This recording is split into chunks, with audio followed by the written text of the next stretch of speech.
तो आज के इस एसएमसी लेक्चर 7 में मैं आपको पीओआई के बारे में बताऊंगा और एडवांस एंट्री मॉड्यूल और lower time frame analysis versus higher time frame analysis के बारे में भी समझेंगे। तो जितने भी लोग नए हैं तो उनसे मैं रिक्वेस्ट करता हूं कि वो पुराने 6 लेक्चर्स देख लें, उसके बाद ये 7वें में है, वरना उनके फिर सर के ऊपर से चीज़ें जाने वाली हैं। और एक शांत माहौल में बैठ के इसे कंप्लीट वॉच करना, स्किप कर करके देखोगे तो फिर देखो प्रॉब्लम आपको तो होगी, लेकिन फिर जो आने वाले लेक्चर्स हैं उसमें भी आप कंफ्यूज होगे, तो फिर उसमें डबल प्रॉब्लम है। तो कंप्लीट वॉच करना, अगर बिजी हो तो बाद में देखना। देखो पीओआई का मतलब होता है प्राइस ऑफ इंटरेस्ट, कई लोग इसको पॉइंट ऑफ इंटरेस्ट भी बोलते हैं। तो मार्केट में जो कुछ भी लेवल्स हैं, एफईजी, ऑर्डर ब्लॉक्स, वहाँ पर अगर हम इंटरेस्टेड हैं बाय या सेल करने के लिए तो वो हमारे लिए हमारा पीओआई होता है। जैसे कि यहाँ पर एक ऑर्डर ब्लॉक है, तो यहाँ से मैं सेल के लिए रेडी हूँ, तो ये मेरे लिए मेरा पीओआई है। वैसे ही अगर यहाँ पर एक एफईजी है तो यहाँ पर मैं सेल करने के लिए अगर रेडी हूँ तो ये मेरा पीओआई है।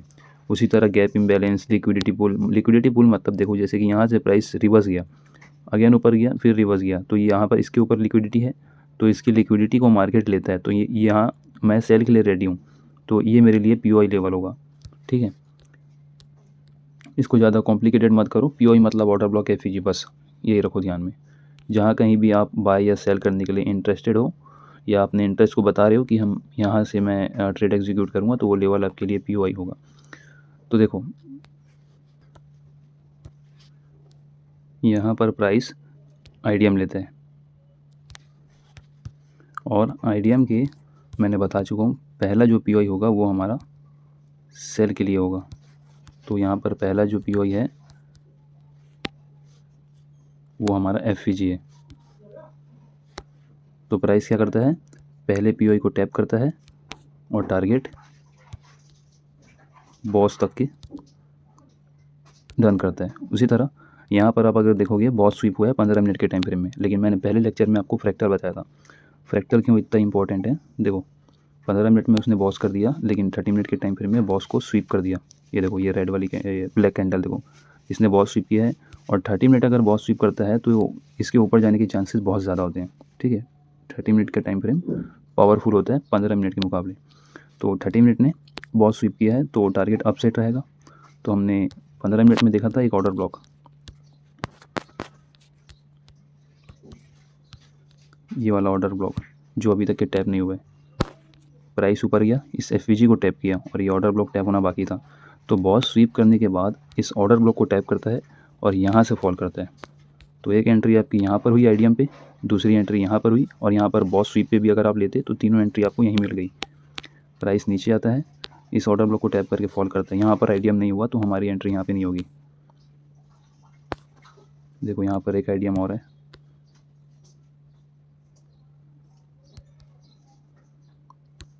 आईडीएम स्वीप हुआ है। देखो आईडीएम स्वीप होने पे भी मैंने एंट्री बताया था आपको, ऊपर अगर कोई पीओआई नहीं है तो आईडीएम स्वीप होते ही आप एंट्री ले सकते हो। और लेकिन यहाँ पर पीओआई देखो ऊपर है बहुत, और यहाँ पर कोई आईडीएम नहीं है, तो ये आईडीएम स्वीप होने पे भी आप एंट्री ले सकते थे जिसका टारगेट बॉस है। प्राइस और नीचे आता है और यहाँ पर एक और आईडीएम बनाता है,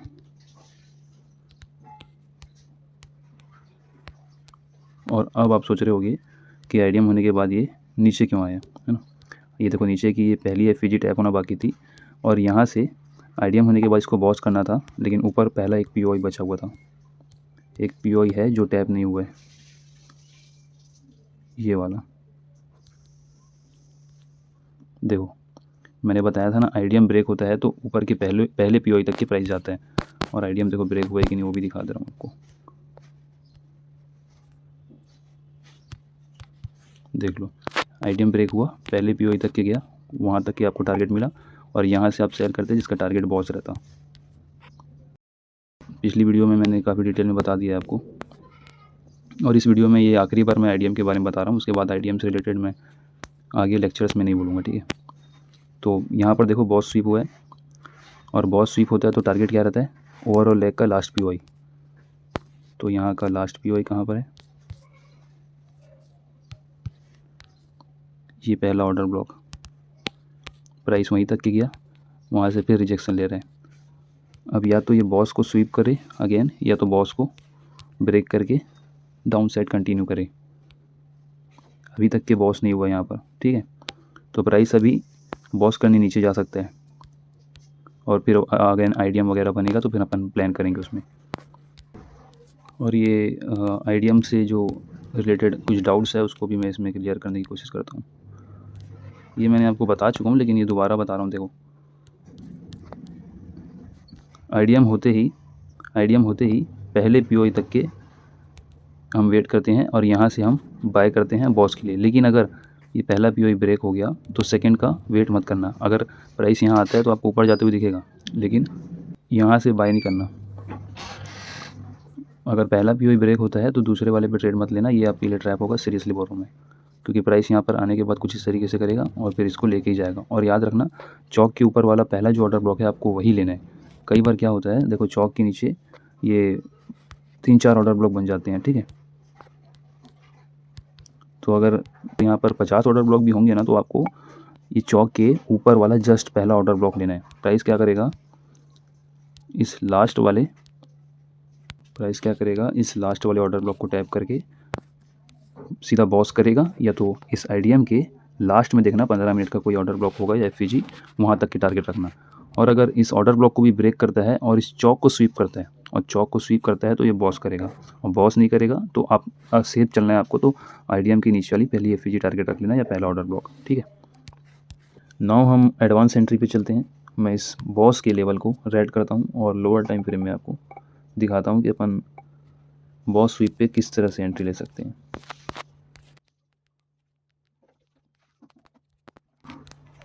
ये वही लेवल है बॉस वाला। तो प्राइस देखो, बॉस के बिलो आता है और यहाँ पर देता है हमारे को आईडीएम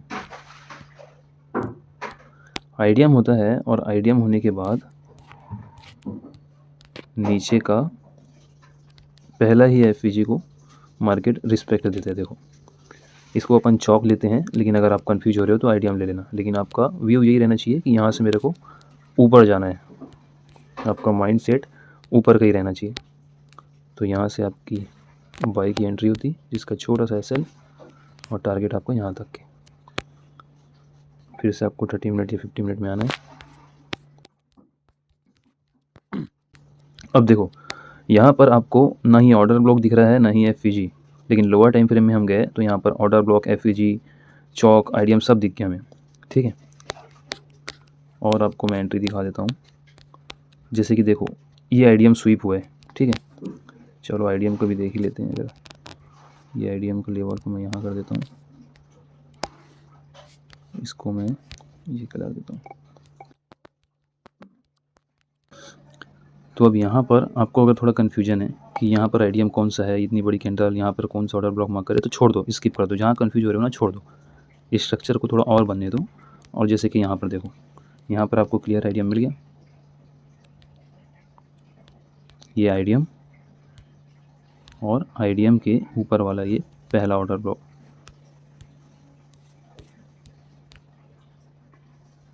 ये आईडीएम के ऊपर वाला पहला ऑर्डर ब्लॉक, यहाँ से आप सेल करते,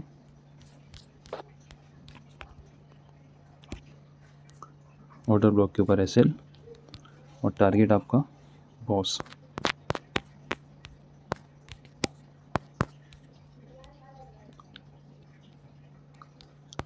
ओवरऑल अगर आपको पता है कि प्राइस यहाँ तक ही जाने वाला है, और यहाँ तक ही कैसे जाने वाला है आपको कैसे पता चलता है कि प्राइस यहीं तक ही जाने वाला है, वो भी बता दूँगा आपको। ये आपका एक्चुअल टीपी होता। अभी जो आपको मैं बता रहा हूँ उस पर बस ध्यान दो।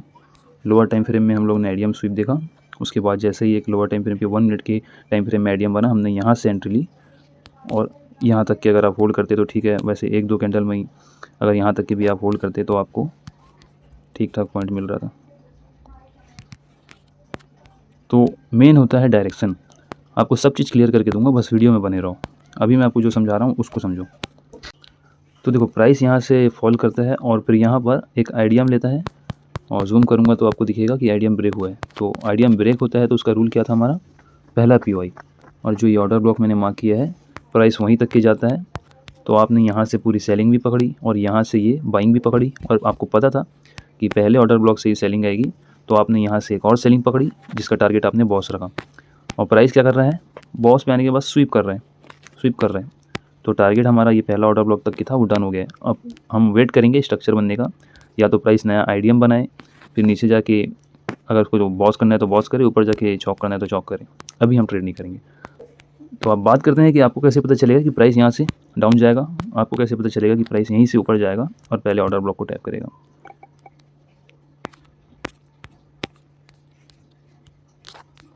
अभी तक के हम 15 मिनट और 30 मिनट में थे, और जैसे ही हम लोग 1 आवर में गए,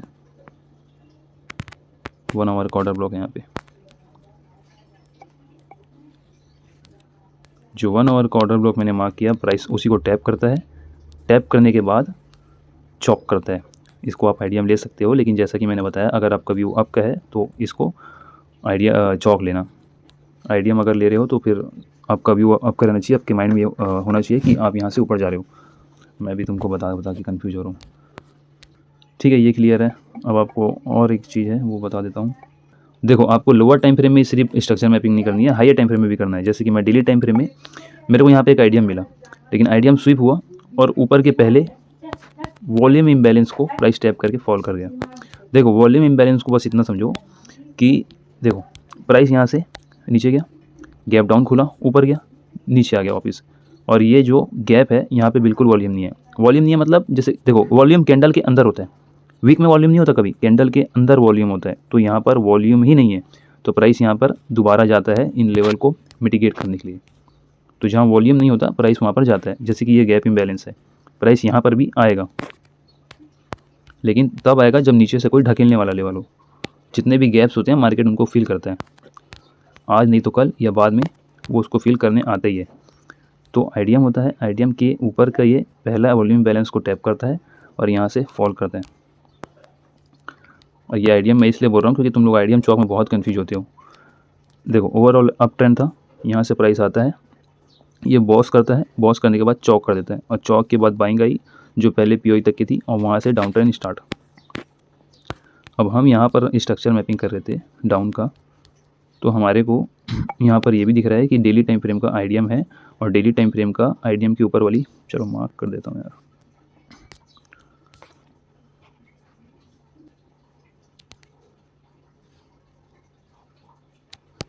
ये रहा आपका आईडीएम।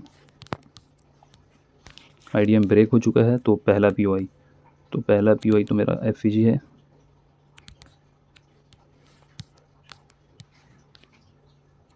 पहला पीओआई मेरा एफईजी है, प्राइस उसको टैप करता है, टैप करके बॉस स्वीप कर देता है। अभी फ़िलहाल बॉस स्वीप है, ठीक है। अब इसको बॉस करना है तो वो बॉस करे, वरना ये ऊपर जाके चौक करे। जब आपको डेली टाइम फ्रेम बता रहा है कि मैं पहले पीओई को टैप कर चुका हूँ और बॉस करने नीचे जा रहा हूँ, तो आपके लोअर टाइम फ्रेम में सारी एंट्री क्या होगी, सेल साइड की। देखो, ये वही लेवल है ना जो अपन ने मार्क करे अभी, डेली टाइम फ्रेम का पहला एफईजी, डेली टाइम फ्रेम में आईडीएम होने के बाद पहला एफईजी।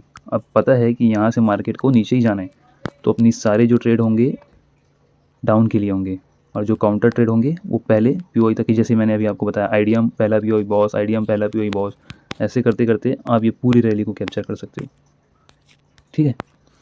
देखो मेरे भाई, ट्रेडिंग में ना मेन जो गेम है वो डायरेक्शन का है। अगर आपको डायरेक्शन पता है, जैसा कि मैंने आपको आज के इस लेक्चर में बताया, आप डेली टाइम फ्रेम में आईडीएम बॉस चौक देख लो, उसके बाद लोअर टाइम फ्रेम में उसके हिसाब से ट्रेड एग्जीक्यूट करो। अगर आपको डायरेक्शन पता है तो आपके सारे ट्रेड सक्सेसफुल होते दिखेंगे। तो इसलिए डायरेक्शन को अपने ध्यान में रखो, और ये आने वाले लेक्चर्स में मैं आपको और बेहतर तरीके से समझाऊंगा। तो आगे अभी बहुत कुछ बाकी है, और इन सब चीज़ों को सीख के अब ये मत सोचना कि मैंने बहुत चौक आईडीएम सीख लिया, ये कुछ भी नहीं है। अभी इससे बहुत बढ़िया और बहुत बेहतर देने वाला हूँ। हो सका तो बिल्कुल दूंगा, कोई दिक्कत नहीं है मेरे को देने में। मुझे प्रॉब्लम हुई थी इन सब चीज़ों को मास्टर करने में, समझने में, लेकिन तुम लोगों को प्रॉब्लम नहीं होगी, प्रॉमिस करता हूँ। बस अगर मुझे वक्त मिला, अगर मैं अपने इन कामों से फ्री हो जाऊँ तो फिर कंटिन्यू रखूँगा इसको। आपको ITL, ITH और बायस भी हो सके तो नेक्स्ट लेक्चर में कवर करेंगे। और एक बात और कि मैंने इंस्टाग्राम में BTC का और गोल्ड इन सब के ट्रेड्स शेयर करे थे, तो कुछ मेरे फॉलोअर हैं, वो भाई ने उनको कैप्चर किया था। और मैं बस उनसे यही कहना चाहता हूँ कि जब मैं कोई अपना व्यू शेयर करता हूँ तो आप एकदम से उसमें पैसे मत लगा दे करो, क्योंकि वो भाई ने अपने पूरे कैपिटल को लगा दिया उसमें, और ट्रेड सक्सेसफुल हुआ तो उसका 45,000 या वही 47 के आसपास प्रॉफिट हुआ। तो इसी तरह 2-3 लोग हैं जो इसी ऐसे ही प्रॉफिट कर रहे हैं, तो मैं उनको ये नहीं बोलूँगा कि ट्रेड मेरे कॉपी मत करो, मैं वैसे भी ये सब बंद करने वाला हूँ। तो देखो, किसी के व्यू को कॉपी कर रहे हो तो रिस्क मैनेजमेंट ध्यान में रखा करो। अगर एक बार भी अगर मेरा व्यू गलत हो गया तो तुम्हारी बैंड बच जाएगी, तो थोड़ा इन सब चीज़ों पे ध्यान दो। देखो, कहीं न कहीं तुम लोग ने भी ये नोटिस किया होगा कि मैंने जब से यूट्यूब स्टार्ट किया तब से मैंने आज तक कि किसी को अपना नाम तक नहीं बताया, और ना ही मैंने कभी ये कहा कि आप मेरे लिंक से ये अकाउंट खोलो या सब्सक्राइब करो या फॉलो भी करो, कुछ नहीं बोला मैंने आज तक। देखो, मेरे को ना सीरियसली इंस्टाग्राम और यूट्यूब इन सब की कोई परवाह नहीं है। मैं अगर वीडियो बना रहा हूँ तो बस जब तक तुम लोग हो तब तक मैं बना रहा हूँ, और मैं कब तक बना पाऊँगा ये मेरे को भी नहीं मालूम। और यूट्यूब में कभी भी हो सकता है कि मैं यूट्यूब छोड़ दूँ, क्योंकि देखो और भी ना प्रेशर है मेरे ऊपर काम के, तो ये इन सब चीज़ों को कंटिन्यू रख पाना मुश्किल है मेरे लिए। लेकिन फिर भी मैं जितना हो सके कोशिश कर रहा हूँ आप लोगों के लिए। तो देखो, जो भी गलतियाँ हुई हो वो माफ़ कर देना। तुमसे फ़ीस लेके तुमको सिखाना वो सही नहीं लग रहा मेरे को। और देखो, जब वाक़ई में मुझे तुम लोगों से और तुम लोगों को सिखाने में अगर मेरे काम में रुकावट या प्रॉब्लम होगी तो इसको अपन फ्यूचर में कभी पेड करने का सोचेंगे। अभी सब चीज़ तुम्हारे लिए फ्री है, कोई दिक्कत नहीं है मेरे को, ठीक है? तो जितने भी लोग हैं यहाँ तक के जो वीडियो को देख रहे हैं, उनका बहुत-बहुत शुक्रिया, और इस वीडियो को रिपीट करके देख लेना अगर आपको आईडीएम वॉचडॉग में अभी भी कन्फ्यूजन है तो। और नेक्स्ट लेक्चर हो सका तो आईटीएल, आईटीएच के बारे में बताऊँगा। तो सभी का शुक्रिया वीडियो देखने के लिए। मिलते हैं नेक्स्ट वीडियो में। Bye bye.